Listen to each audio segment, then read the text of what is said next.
It's like I told you before, I drove. I took the car and drove. I don't have my own car, but I have a spare set of keys. I just drove north. I wanted to think, put some space between me and them. Everything I told you before is true. I stopped at Glasgow. I was tired, exhausted. I pulled out and I hit a car. My car was okay, but I was worried about the baby, so I went to A&E to get the okay. Everything was fine. Slept in the car. When I woke up, I tried to call Hannah on the paper, and she wasn't answering.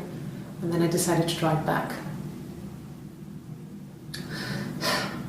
I had decided that she was more important to me than Simon.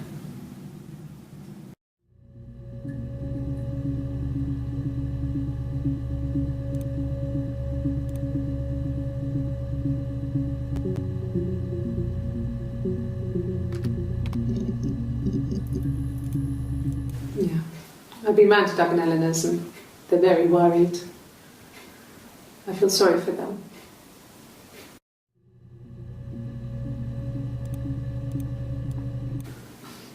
I got a job to contribute, you know.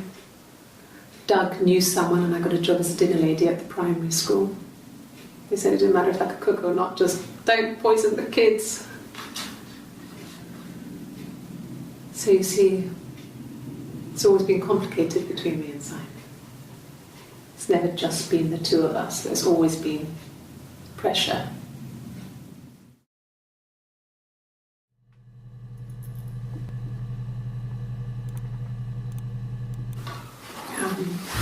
I hoover, I dust every week, maybe less. I once asked Eleanor how often I should dust, and she said, if people ask, tell them you do it once a week, but every few weeks is okay. I think she was just trying to make me feel better. I mean, when I was there, she was hoovering every day, you know, ran an ordered house. You know how that generation is, putting on a brave front. She has secret stashes of cigarettes. Doug doesn't even know she smokes. When I was there, I saw her. She has these sort of porcelain vases, ornamental, next to the Reader's Digest books. Cigarettes inside. And she still has them. I mean, last time I was there, I looked in a vase. There was a fresh pack. I mean, all those years of marriage, and she still has a secret like that.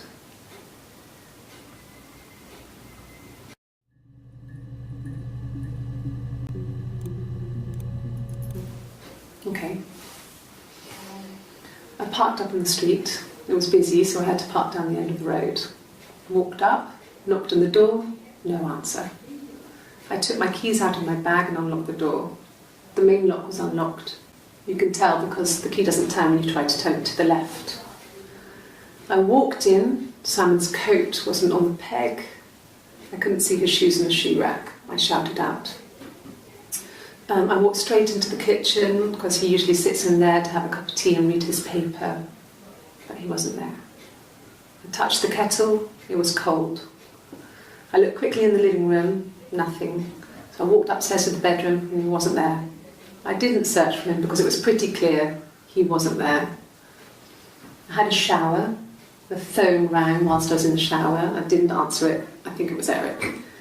Then I was just exhausted. So I lay down on the bed and I fell asleep, though I didn't mean to. I woke up a couple of hours later and I was surprised to see no one in the bed next to me. And then I remembered where I was and what had happened. That's when Eric called again. This time I spoke to him. Then I called Doug and Eleanor. And then I decided to come and see you. Is that enough?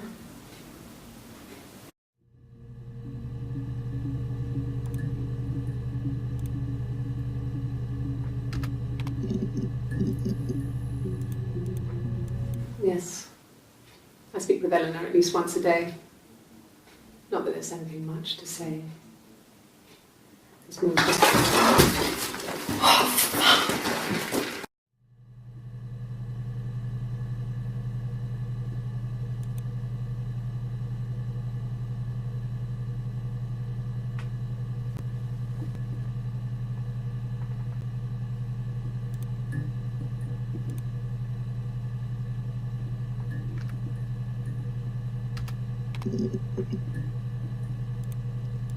A mobile phone? Yeah. Well, they have one for the glaziers, but it's only for work. I can't remember the number.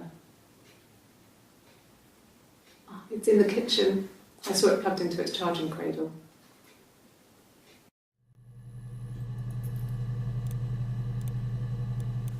Sure. Yes, of course, if that would help. Will you phone the house to let me know when you want to come round? Then I can make sure that I'm there.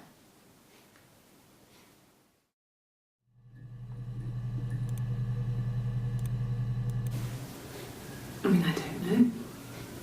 Something must have happened to him on his way home. He could be hurt. I mean, why hasn't he phoned? I don't know.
It wasn't the present so much, it was one of those arguments that had been simmering for a while. The present was a mirror, a nice mirror. He'd engraved the glass, the kind of mirror a princess would have in a story. He made it specially for me.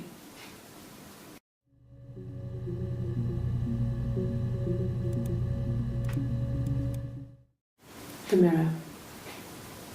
I can't remember. I put it somewhere safe. Upstairs, I think. I haven't looked at it since.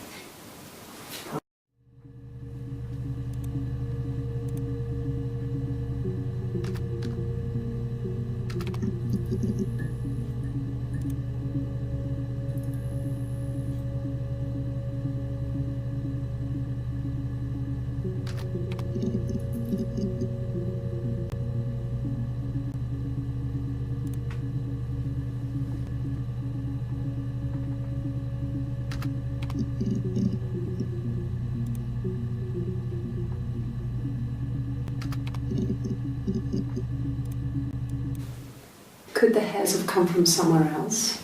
I mean, could they... We have a lot of dolls in the attic. There's a Rapunzel doll with long blonde hair. Could they have come from there?